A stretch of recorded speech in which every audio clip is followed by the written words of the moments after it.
Welcome बच्चों। Welcome to the chapter again. तो आज हम क्लास 9th का वो चैप्टर खत्म करने वाले हैं जिसके हमने पार्ट 1 और पार्ट 2 बना दिया था। और वैसे तो आज थर्ड पार्ट नहीं आने वाला था, बट ऑन पब्लिक डिमांड हम ला रहे हैं पार्ट 3। और चैप्टर का नाम है mixtures and separation. Mixtures and separation. मुझे लगता है एक और पार्ट आएगा, बट नॉट श्योर। क्योंकि ठीक है, क्योंकि मैं आज 3 टॉपिक कराऊंगा। पहला जो होगा वो होगा सॉल्युबिलिटी। सॉल्युबिलिटी होने वाला है। दूसरा जो टॉपिक होगा आज हमारा, वो हमारा होगा colloids, sorry suspension then colloid. ठीक है, ये 3 टॉपिक को हम कवर करने वाले हैं। उसके बाद एनसीईआरटी ने खुद कहा है कि जो 2026 की बुक्स हैं, मतलब आज मैंने न्यूज में देखा, वो आफ्टर 10th ऑफ अप्रैल में फर्स्ट जो है वो रिलीज हो जाएगी। तो होप कि वो ऑनलाइन भी होगा, और ऑनलाइन होगा तो हम तब ज्यादा अच्छे से अपलोड करेंगे। फिलहाल ये 3 जो है हमारे सामने जो है उसको करने वाले हैं। Solubility, suspension and colloid. ठीक है, सॉल्युबिलिटी क्या होता है, सस्पेंशन क्या होता है, कॉलॉइड क्या होता है। पार्ट 1 पार्ट 2 देख लो अगर पहली बार मतलब देख रहे हो तो, क्योंकि पार्ट 1 और पार्ट 2 के बिना समझ नहीं आएगा। पार्ट 1 और पार्ट 2 ने आधा चैप्टर को कवर किया। उसके अलावा बी एजुकेशन चैनल का नाम है, सब्सक्राइब कर लो, क्योंकि पूरी 9th और 10th अगर आप पढ़ रहे हो तो यहाँ से पढ़ लो। और सिर्फ हम ये 9th और 10th की तैयारी नहीं करा, हम ये कराते हैं नीट और जेई की तैयारी। इस लेवल में आप पहुंचोगे कि आप इसके लिए यहीं से प्रिपेयर होके जाओ। जब मैं खुद 9th में था तब मुझे नीट न जेई दोनों के बारे में कोई भी अंदाजा नहीं था। वो सीधे 12th में ही पता चला कि ऐसी कोई बलाएं भी होती हैं। तो आप लोगों को मैं अभी से तैयार कर रहा हूँ, क्योंकि आप लोगों में पोटेंशियल है और मुझसे भी ज्यादा पोटेंशियल। तो पार्ट 1 और पार्ट 2 सबसे पहले जाके देखो। इंट्रो में इतना ही। आप सीधा आते हैं टॉपिक पे, और सबसे पहला क्वेश्चन पूछते हैं, व्हाट इज सॉल्युबिलिटी। तो भाई सॉल्युबिलिटी कौन सी चीज है। कल हमने बहुत सारी की थी सोल्यूशन के ऊपर, तो यहीं से शुरू करते हैं। What is solubility. पीले रंग का भी चल रहा है, तो हम पीले रंग से आंसर लिखेंगे। ठीक है, तो पहले तो डेफिनेशन लिखो भाई सॉल्युबिलिटी का, क्योंकि मैं नहीं चाहता कि बिना डेफिनेशन की कोई चीजें हो। Solubility is the maximum.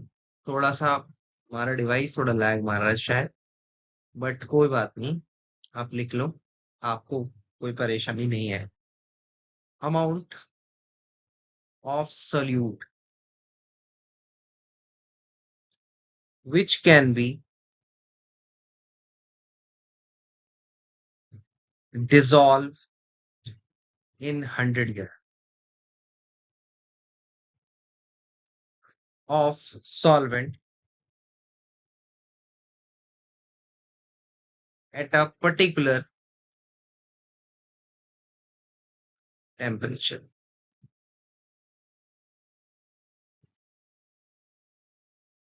कहने का मतलब क्या है कि सॉल्युबिलिटी कौन सी चीज होती है।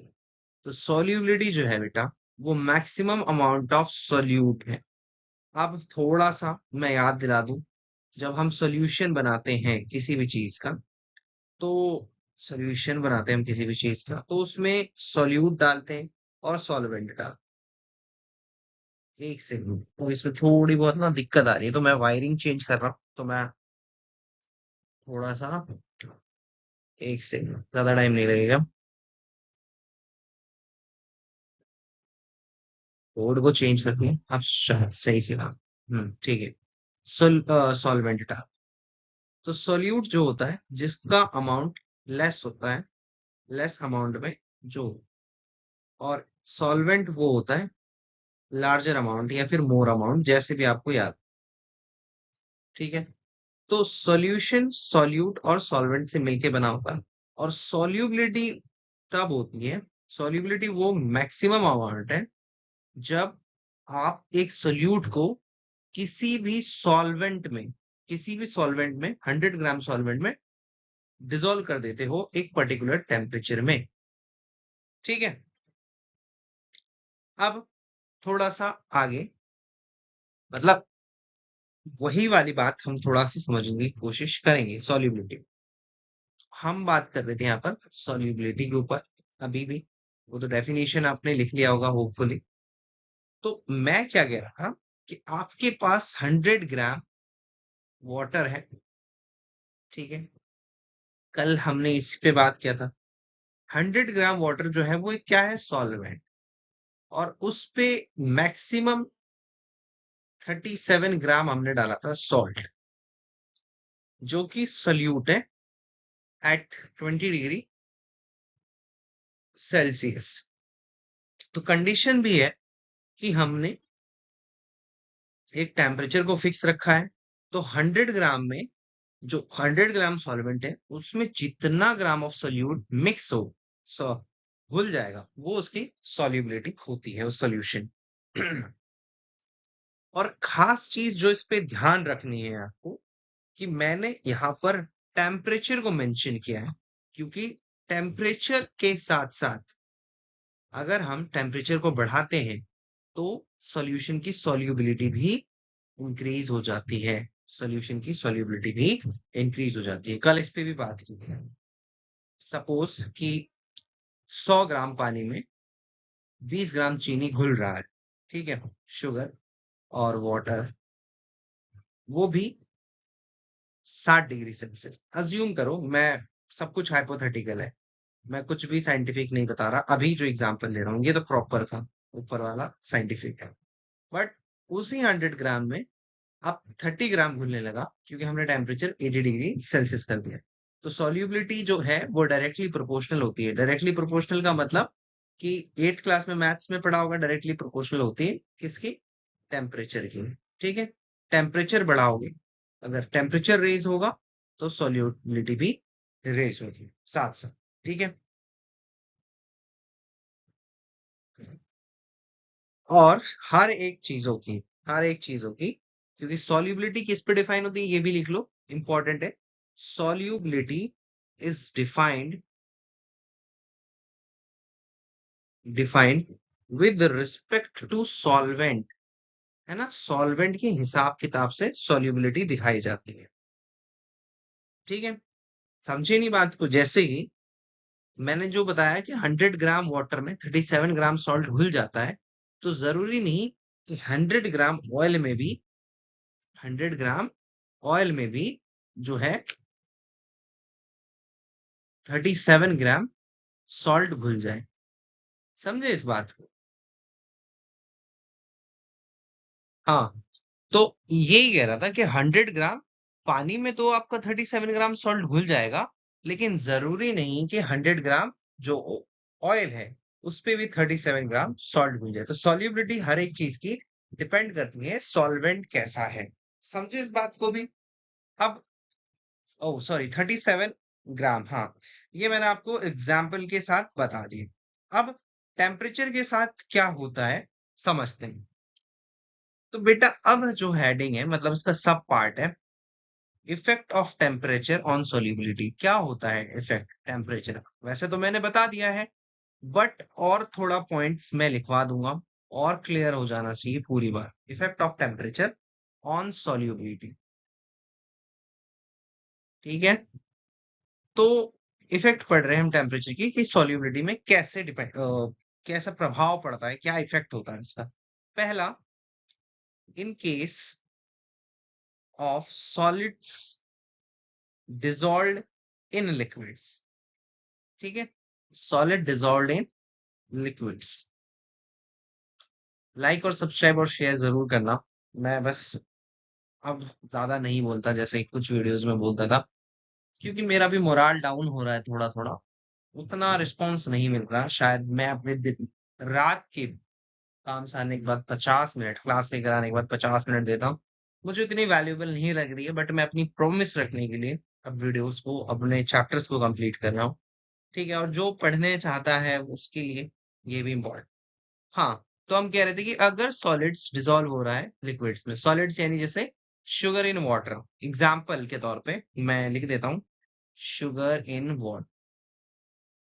ठीक है, शुगर इन वाटर, शुगर तो सॉलिड होता है ना, और वाटर लिक्विड होता है, तो उस पे जो बात हो रही है, तो खास बात क्या है, पहला पॉइंट लिखो भाई इसका, if we increase the temperature solubility increases. ये हमने पीछे पढ़ लिया क्योंकि डायरेक्टली प्रोपोर्शनल होता है ना। If we increase the temperature, अगर हम टेम्परेचर को इंक्रीज करते हैं तो सॉल्युबिलिटी इंक्रीज, उसकी सॉल्युबिलिटी भी बढ़ जाएगी। ठीक है बेटा, सिंपल सी बात है, मुन्ना मुन्नी। यानी कि अगर हम शुगर, जैसे मैंने वही एग्जांपल जो बताया था, सेम टू सेम वही, मुझे नहीं लगता कि और एक बार रिपीट करने की जरूरत है। ठीक है, और वैसे ही if we if we decrease the temperature, अगर हम टेम्परेचर को डिक्रीज करेंगे तो सॉल्युबिलिटी घट जाएगी क्योंकि डेंस ज्यादा हो जाएगी, सॉल्युबिलिटी डिक्रीजेस। इसी को बेटा डायरेक्टली प्रोपोर्शनल कहते हैं कि दोनों साइड, एक साइड के बढ़ने में मैं क्या करता कि सॉल्युबिलिटी किस पे डिपेंड, डायरेक्टली प्रोपोर्शनल है टेम्परेचर के, है ना। कैसे, यही होता है कि अगर टेम्परेचर बढ़ेगा तो सॉल्युबिलिटी बढ़ेगी, टेम्परेचर घटेगा तो सॉल्युबिलिटी घटेगी। सिंपल सी दो लाइन में ये मैंने आपको समझा दी। ठीक है, ओके। लेकिन जरूरी नहीं है सबके साथ होता हो, कहने का मतलब ये है कि अगर हमारे पास in case of gases dissolve in liquid, ये जो कोल्ड ड्रिंक्स वगैरह बनती है वो उसमें गैसेस ही डिजॉल्व होती है लिक्विड्स में, है ना। कार्बोनेटेड वाटर सुना होगा आप लोगों ने, सोडा वोडा, वो कार्बोनेटेड वाटर होगा। ठीक है, कार्बोनेटेड वाटर्स, यानी कि कोल्ड ड्रिंक्स वगैरह की बात हो रही। तो कोल्ड ड्रिंक्स वगैरह की स्पेशलिटी क्या है कि भाई, पहला point, if we increase the temperature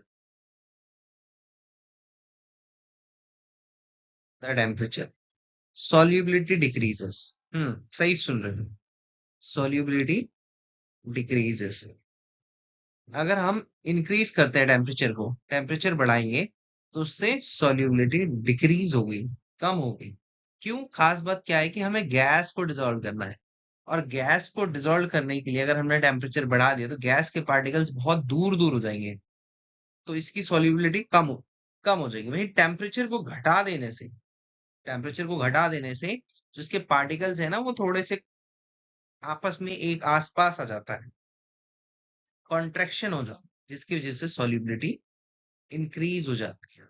ठीक है, तो लिखो, if we decrease the temperature solubility increases. Simple सी बात है, समझा दिया क्यों, क्या से क्या होता है। ठीक है, अब हर बार जरूरी नहीं कि टेम्परेचर का ही इफेक्ट होता है ना। कई बार प्रेशर का भी इफेक्ट होता है। अब effect of pressure on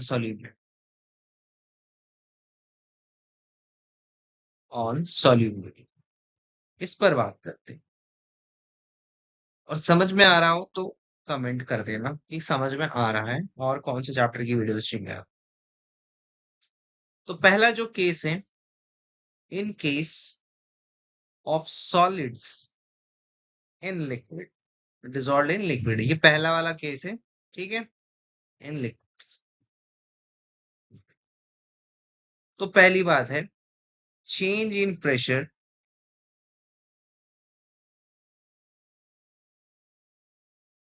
doesn't change the solubility।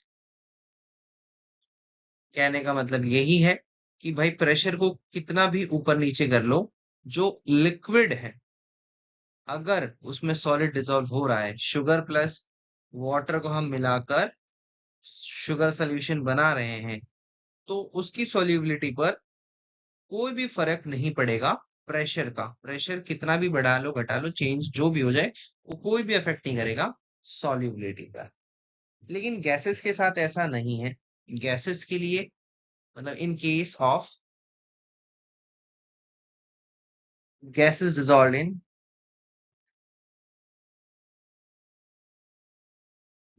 In liquids, अगर गैसेस को डिसॉल्व कर रहे हो जैसे कार्बनिक वाला, तो इसमें भाई अफेक्ट करता है। ठीक है, if we increase the pressure,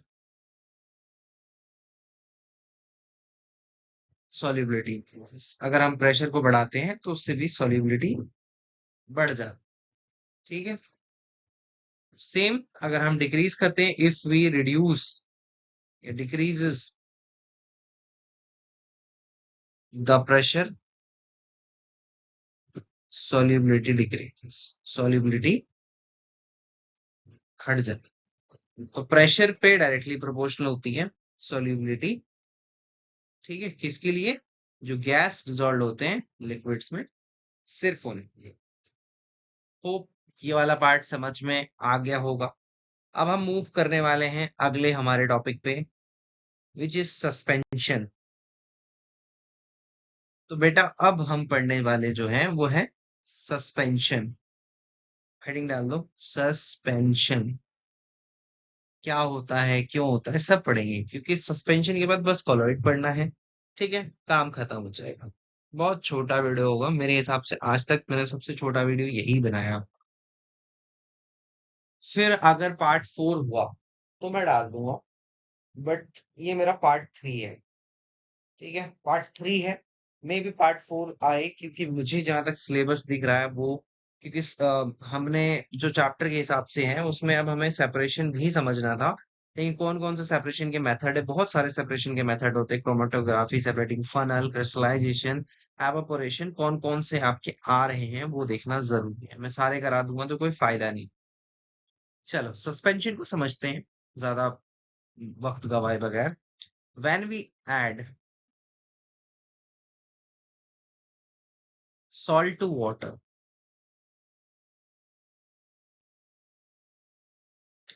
it dissolves, so it becomes a solution. But we, but when we add sand to water, it doesn't dissolve. Then it becomes suspension. समझे बात? कहानी क्या है? चलो, नहीं समझे तो समझा।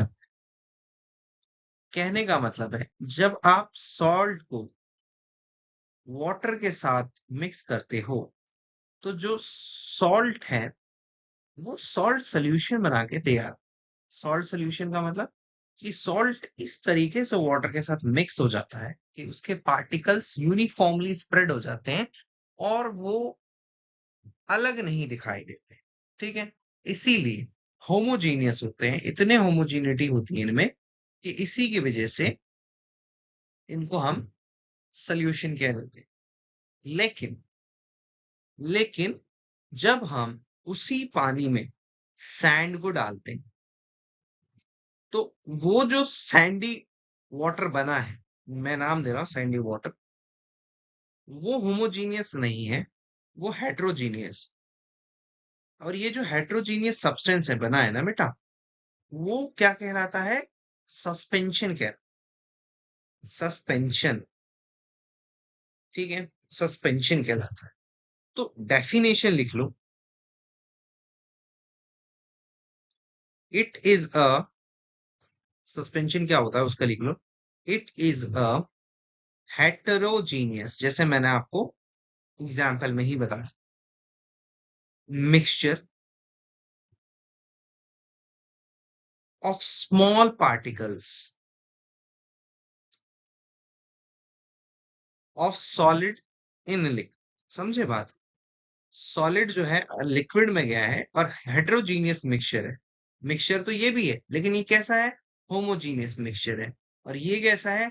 हेटेरोजीनियस मिक्सचर है। समझे बात को? हेटेरोजीनियस मिक्सचर है।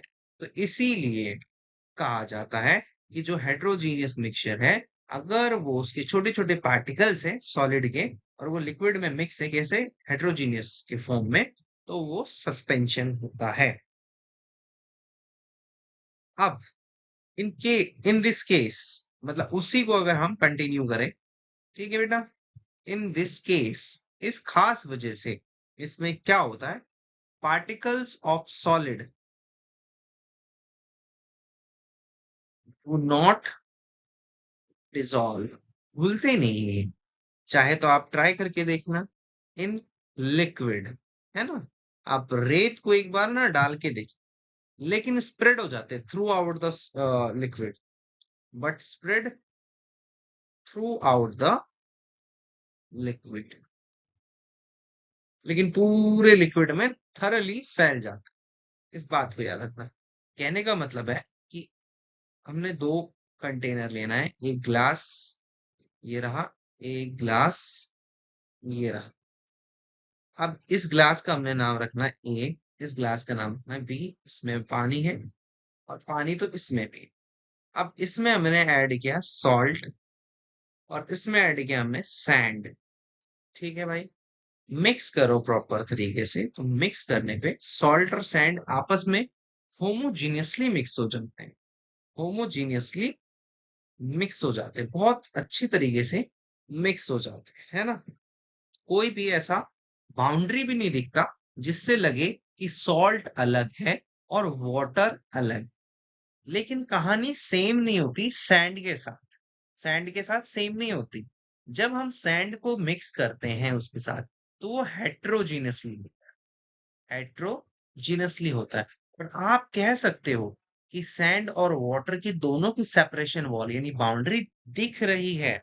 ठीक है, इसको आप एवेपोरेशन से या फिल्ट्रेशन से अलग नहीं कर सकते हो।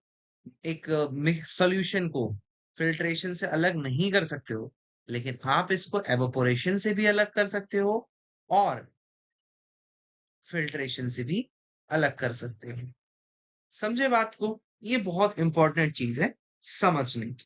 ठीक है, और ये जब घोलोगे तब एक्चुअली में ये बिल्कुल डिसॉल्व तो नहीं होगा, घुल तो नहीं जाएगा, लेकिन ऐसे ऐसे ऐसे ऐसे अलग अलग पॉइंट पे, अलग अलग पार्ट पे, अलग अलग पार्ट पे थ्रू आउट द पूरा उसमें पड़ा रहेगा। ठीक है, ये बात समझाने, होपफुली समझ में आ गई होगी बात। अब इसके कुछ एग्जाम्पल्स पे बात की जाए। ठीक है, सबसे पहली चीज तो पहला एग्जाम्पल लेते हैं, येलो कलर। पहला एग्जांपल लेते हैं, mixture of chalk, mixture of chalk and water. अगर हम चौक और पानी को मिला दें तो, ठीक है। और दूसरा जो है mixture of sand and water. ये दोनों एग्जांपल है सस्पेंशन के, सैंड एंड वाटर। ठीक है, अब एज वी डू ऑलवेज, जैसे हम हर बार करते हैं, हम इसके प्रॉपर्टीज पे भी बात करें। तो प्रॉपर्टीज ऑफ सस्पेंशन पे बात करते हैं, प्रॉपर्टीज ऑफ सस्पेंशन। ठीक है बेटा, बहुत सिंपल सी बात। और मैं फिर से याद दिला देता हूँ, बी एजुकेशन सिर्फ आपको 9th और 10th के लिए नहीं रेडी कर रही, कहीं आपको लग रहा हो। हम आपको प्रिपेयर कर रहे हैं नीट और जेई। इस डिटेल में पढ़ा रहे हैं कि आपको नहीं समझ में आएगा तो हम फिर से वीडियो शूट करके डालेंगे, लेकिन आपको समझ में आना चाहिए जिस स्पीड से हम पढ़ा रहे हैं। हाँ जी, it is a heterogeneous mixture. ये कई बार मैं गा चुका हूं आप लोगों के सामने, तो आप लोगों को भी पता चल गया होगा कि ये हेट्रोजीनियस मिक्सचर होता है और क्यों होता है। हेट्रोजीनियस मिक्सचर होता है और क्यों होता है। दूसरी चीज, साइज जो होती है किसकी? सॉल्यूट की। साइज ऑफ सॉलिड पार्टिकल्स यानी सैंड वगैरह की जो हम डालते हैं, वो कंपेरेटिवली बड़ी होती है। सॉल्यूशन में याद है कि वो छोटी होती थी, बट इसमें कंपेरेटिवली बड़ी होती है। लिख लेना इन बातों को, है ना? कंपेरेटिवली लार्ज कितना? मोर देन 100 नैनोमीटर, 100 नैनोमीटर से बड़ी होती है। So they can be easily seen, जैसे मैंने पिछले वाले डायग्राम में बनाया था, they can be seen easily, आसानी से हम उनको देख सकते हैं, उनके पार्टिकल्स को। सोल्यूशन में नहीं देख सकते क्योंकि बहुत छोटा हो जाता है, नैनोमीटर से भी छोटा हो जाता है। फिर ये मैंने बता दिया था, पार्टिकल्स कैन बी सेपरेटेड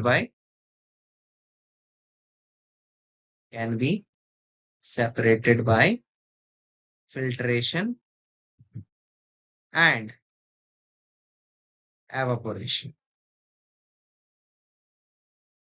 इन दोनों से आप इनको सेपरेट कर सकते हैं। ठीक है।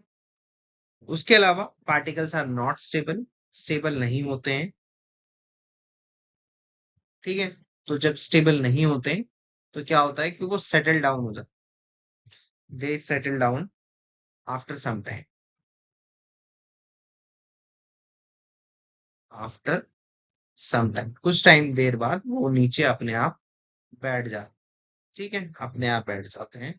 यानी कि ये जो ग्लास है उसमें जब घोल दोगे तब तो होगा, लेकिन थोड़ी देर बाद वो सेटल हो जाते हैं, लगभग सतह पे दिखने लगते हैं। ये मतलब ऐसे इससे नहीं दिख रहा, शायद इससे थोड़ा बहुत आपको दिख रहा होगा, मैं अप्लाई कर रहा हूँ अलग अलग, तो यहाँ पर सेटल हो जाते हैं अलग से। समझे? उसके बाद इट शोज टिंडल इफेक्ट, ये टिंडल इफेक्ट भी दिखाता है, टिंडल इफेक्ट। ये थोड़ा इंपॉर्टेंट पॉइंट है, टिंडल इफेक्ट। तो उसको मैं व्हाइट से लिख रहा हूँ। इसका मतलब है इफ अ बीम, इस पोर्शन में शायद कोई दिक्कत आ रही है, if a beam of light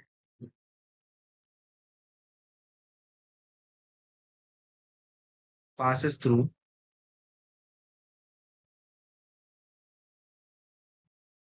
a suspension, it scatters it. It scatters।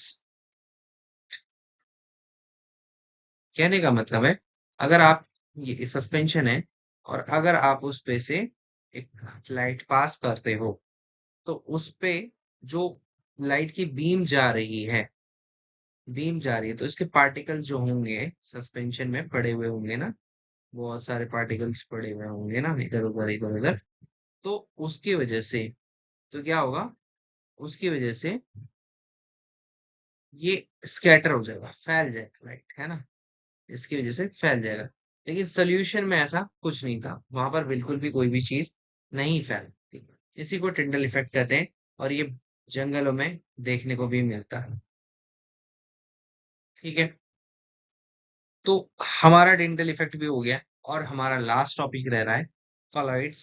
क्यों ना उसको भी निपटा दिया जाए, बहुत छोटा है, मतलब ज्यादा मेहनत नहीं है, 10 मिनट और हद मार के फिर अपना फाइनल क्लोज। तो बेटा हम इस पार्ट में पढ़ने वाले हैं कॉलॉइड्स, जो मेरे हिसाब से आखिरी है, बट बुक आने के बाद पता चलेगी, क्योंकि एनसीएफ 2023 और एनईपी 2020 के हिसाब से हम पढ़ा रहे हैं। तो एक्चुअली में बुक तो रिलीज नहीं हुई है, बट हम जितने इंफॉर्मेशन हमारी पास थी उस इंफॉर्मेशन के बिहाफ से आपको करवाया जा रहा है। और फॉर श्योर यही पहला चैप्टर है और यही वो वाला चैप्टर रहने वाला है। ठीक है। तो कोलॉइड्स की जो डेफिनेशन है वो लिख लो सबसे पहले। In a colloid, the size of particle, the size of particles is neither too small, मतलब ऐसा नहीं कि बहुत छोटा हो और ऐसा भी नहीं है कि बहुत बड़ा, neither too small like in true solution. जैसे ट्रू सोल्यूशन था ना, मतलब सोल्यूशन में क्या होता था, नैनोमीटर से भी छोटा होता था, इतना भी छोटा नहीं है। एंड नीदर टू लार्ज, जैसे कि सस्पेंशन में है कि भाई इतना बड़ा कि उसको फिल्टर किया जा सके, लाइक द सस्पेंशन। ठीक है। ये इसकी हम यूज कर रहे हैं। मतलब इसका जो रेंज होता है 1 to 100 नैनोमीटर के बीच में होता है, सॉरी नैनोमीटर माइक्रोमीटर। तो लगता तो होमोजीनियस है, कॉलोइड्स अपीयर, इसके आगे लिख लो, hence there appear to be homogeneous, दिखने में तो ऐसा लगता है कि वो होमोजीनियस है, but they are not actually. ठीक है, homogeneous mixture, but they are an heterogeneous and actually heterogeneous mixture। लगेगा कि भाई हाँ होमोजीनियस है, बट एक्चुअली में वो हेट्रोजीनियस मिक्सचर हो। समझे बात को? जैसे एग्जाम्पल्स भी पूछ लो, जैसे soap solutions, soap solutions, milk, ink and blood. ठीक है, ये आप कभी भी मिक्स कर लो तो आपको लगेगा कि नहीं यूनिफॉर्मली मिक्स हो चुका है, लेकिन एक्चुअल में ऐसा नहीं हो। तो कई बार क्वेश्चन पूछा जाता है, why milk is a colloid, why is milk a colloid, sorry, क्यों मिल्क क्यों कोलॉइड है? तो इसका रीजन सामने हम पेश कर देते हैं। ठीक है, आंसर लिखो, there are different types of colloid, sorry, if we examine a drop of milk under a microscope,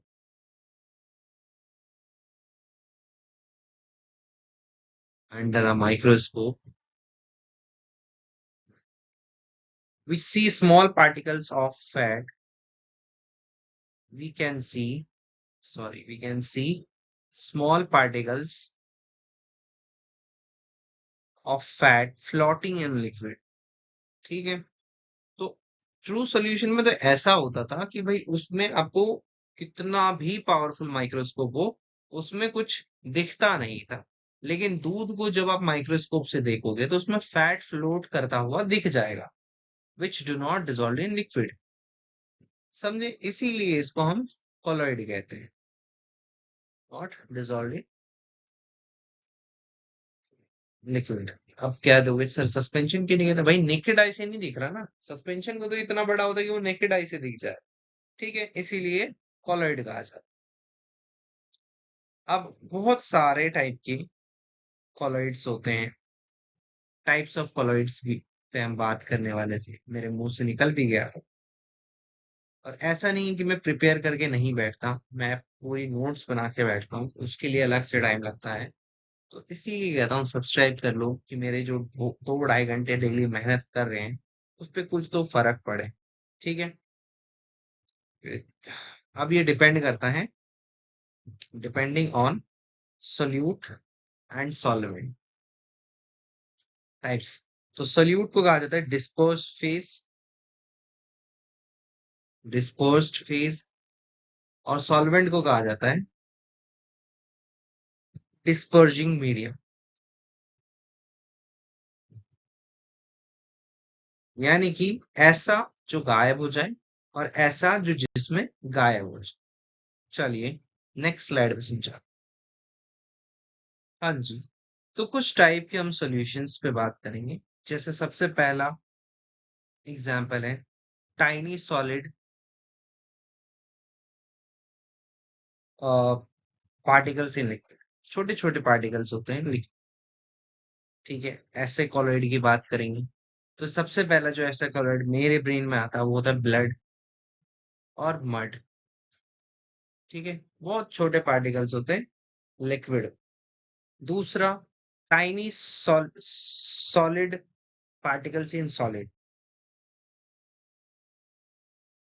tiny solid particles in solid, छोटे छोटे सॉलिड पार्टिकल्स जो कि सॉलिड में ही है। For example coloured gemstone, coloured gemstone, Ruby, या फिर milky glass जो होता है वो कुछ ऐसा अपीयर होता है। तीसरा एग्जाम्पल एरिसोल्स, एरिसोल्स, ठीक है। एरिसोल्स जैसे कि अ सॉलिड और a liquid dispersed in gas, a solid और a liquid dispersed in gas, एक सॉलिड या लिक्विड जो डिस्पर्ज हो जाएगी, गायब हो जाए गैस में। एग्जाम्पल इसका क्या है? फॉग, स्मोक, ठीक है, इसको एरिसोल कहते हैं। उसी की तरीके से इसको सॉलिड सोल कहते हैं और इसको सिर्फ सोल कहते हैं, समझे? फोर्थ जो अपने पास है वो है इमल्सन्स, ठीक है। इमल्सन छोटे छोटे ड्रॉपलेट्स होते हैं, इमल्सन्स तो बहुत जगह आप पढ़ोगे। इमल्सन्स माइन्यूट ड्रॉपलेट्स ऑफ, माइन्यूट का मतलब होता है बहुत छोटे, माइन्यूट ड्रॉपलेट्स ऑफ, खुजली हो रही है, मच्छर काट रहे हैं। One liquid in disperse in another liquid, one liquid in another liquid, simple.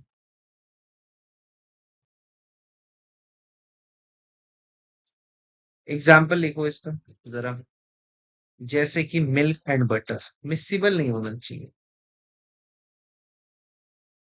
मतलब उस पे जाके मिक्स नहीं हो जाना चाहिए, ठीक है। पांचवा, फोम, इमल्शंस के बाद बनता है फोम, फोम तो बहुत देखा होगा, ठीक है।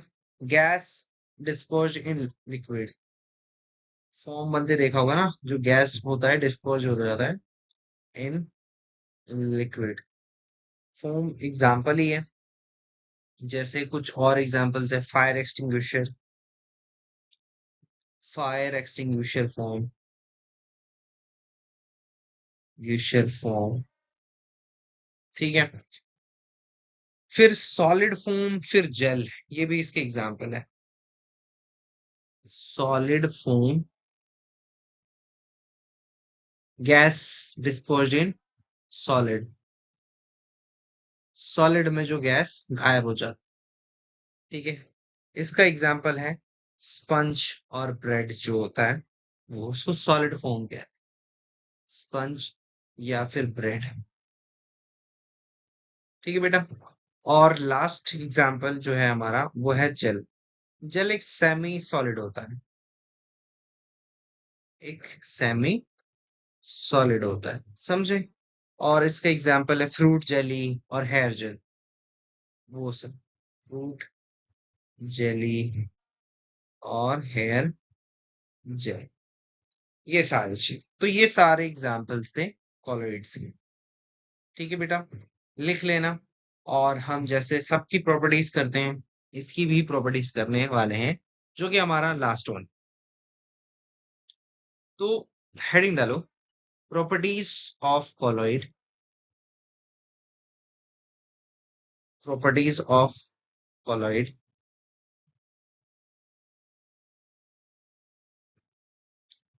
It is a heterogeneous mixture, heterogeneous mixture, एक हेटेरोजीनियस मिक्सचर है, ये तो मैंने आपको बता दिया। इट ऐसा लगेगा, अपीयर होगा आपके सामने कि होमोजीनियस है, but heterogeneous. Size particles are neither too small, बहुत छोटा नहीं होगा, नॉट टू लार्ज, ना तो बहुत बड़ा होगा, ठीक है। ये हमने बात कर ली थी। तो रेंज इतना होगा कि 1 to 100 नैनोमीटर होगा। इसको नेकेड आई से तो नहीं देख सकते हैं, बट इसको हम माइक्रोस्कोप से देख सकते हैं, ठीक है। पार्टिकल्स आर लार्ज इनफ, तो टिंडल इफेक्ट ये भी दिखाएगा, are large enough, larger enough to scatter light, beam of light, beam of light को दिखाएगा। तो इसी को कहा जाता है टिंडल, टिंडल इफेक्ट, है ना, टिंडल इफेक्ट देखने को मिलता है इसमें। लास्ट ऑफ ऑल, सबसे अंत में, पार्टिकल्स इसमें स्टेबल होते हैं, और पार्टिकल स्टेबल होते हैं तो ये सेटल डाउन नहीं होते। Do not settle down when it left undisturbed. जब अनडिस्टर्ब छोड़ दो तब ऐसा नहीं है कि ये सेटल डाउन हो जाए। सिंपल सी बात है, इतनी ही बात है। अब अगर टाइप मतलब फोर्थ पार्ट आया तो कुछ नया होगा, बट हमारी तरफ से जितना मेरे पास था उसके हिसाब से तो एंड ऑफ द चैप्टर यही है। ठीक है, और नहीं होता है तो कोई दिक्कत की बात नहीं है। मैं हूं आप लोगों के लिए, आप लोग हो मेरे लिए। पार्ट 4 भी आ जाएगा। तो बी एजुकेशन वाईटी को फॉलो करो। ठीक है, बी एजुकेशन वाईटी को सब्सक्राइब करो, सब्सक्राइब करो। हम इस साल 9th का और 10th का पूरा कोर्स ला रहे हैं ऑल्टरनेटिव डे में। आज 9th का आया है, कल 10th का आएगा। तो नेक्स्ट 9th की जो वीडियो है वो आपकी जो आएगी वो आएगा अब 8-9 को, तो 10th का आएगा। 10th ऑफ मार्च अप्रैल को आएगा, यानी कि थर्सडे को आने वाला है।